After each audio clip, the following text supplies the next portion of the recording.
Idea video આંગણવાડી અને બાલવાટિકાના બાળકોના માતાઓ માટે. નમસ્તે. આજની મીટિંગમાં ઉપસ્થિત દરેક માતાઓનું હાર્દિક સ્વાગત છે. આશા છે તમને ગયા અઠવાડિયાનો આઈડિયા વિડિયો ગમ્યો હશે. ચાલો આજના કામની શરૂઆત કરીએ. ગયા અઠવાડિયાની પ્રવૃત્તિ અને ઉંમર પ્રમાણેની વર્કશીટ તથા વેસ્ટ ટુ બેસ્ટ આ વિડીયોના અનુભવ જરૂરથી જણાવો. હવે સાથે લાવેલ વર્કશીટ હાથમાં પકડી ફોટો પાડો. ફોટો પ્રથમના કાર્યકર્તાને મોકલો. ત્યાં સુધી વિડીયોને અહીં રોકો.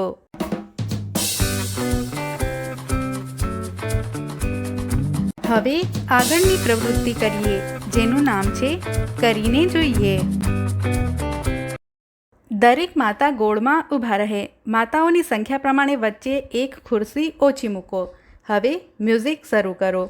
બધા માતા ખુરશીની આસપાસ ફરે. જેવું મ્યુઝિક બંધ થાય, ખુરશી પર બેસી જવાનું છે.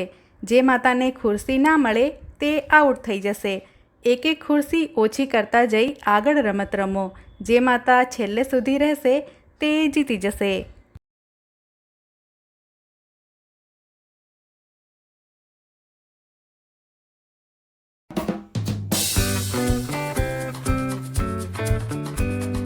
ચાલો હવે આગળની પ્રવૃત્તિ કરીએ, જેનું નામ છે કંઈક નવું શીખીએ. માતા પિતાએ બાળકોને ક્વોલિટી ટાઈમ આપવો જોઈએ, જેનાથી તેમના વિકાસમાં મદદ મળે છે અને મોટા થવા પર તેમના પર સકારાત્મક અસર પડે છે. ચાલો આ વિડીયો દ્વારા વધુ માહિતી મેળવીએ. આજકાલ ઘણા કારણોથી માતા પિતાને બાળકો માટે સમય આપવો મુશ્કેલ બની રહ્યો છે. તેઓ ઈચ્છે તો પણ તેમના બાળકો માટે જોઈએ તેટલો સમય આપી શકતા નથી. આવી પરિસ્થિતિમાં ઘણી વખત બાળકો તેમનાથી દૂર થવા લાગે છે અને તેમના વિશે ફરિયાદ કરવાનું શરૂ કરે છે.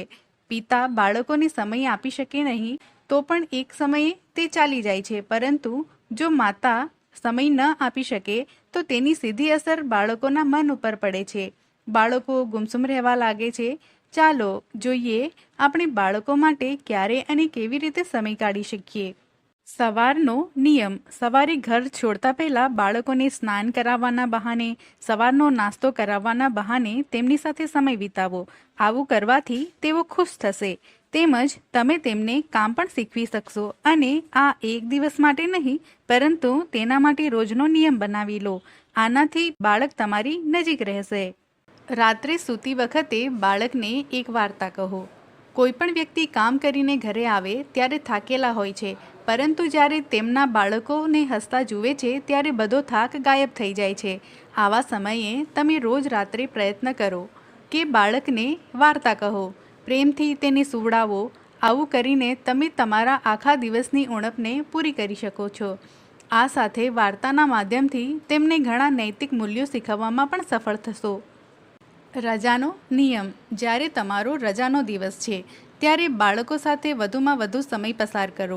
ઘરના નાના કાર્યોમાં તેમની મદદ લો, જેથી તેઓ તમારી સાથે સમય વિતાવી શકે. જ્યારે બાળકો ખૂબ સારી રીતે કામ કરે છે ત્યારે તેમના વખાણ અથવા ઇનામ આપવાનું ભૂલશો નહીં. તેમને ઝૂ અથવા ગાર્ડનમાં ફરવા માટે લઈ જાઓ.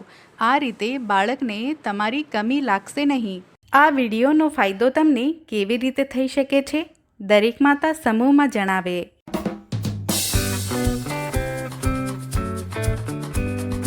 ચાલો હવે આગળની પ્રવૃત્તિ કરીએ, જેનું નામ છે ઘરે જઈને બાળકોને કરાવો.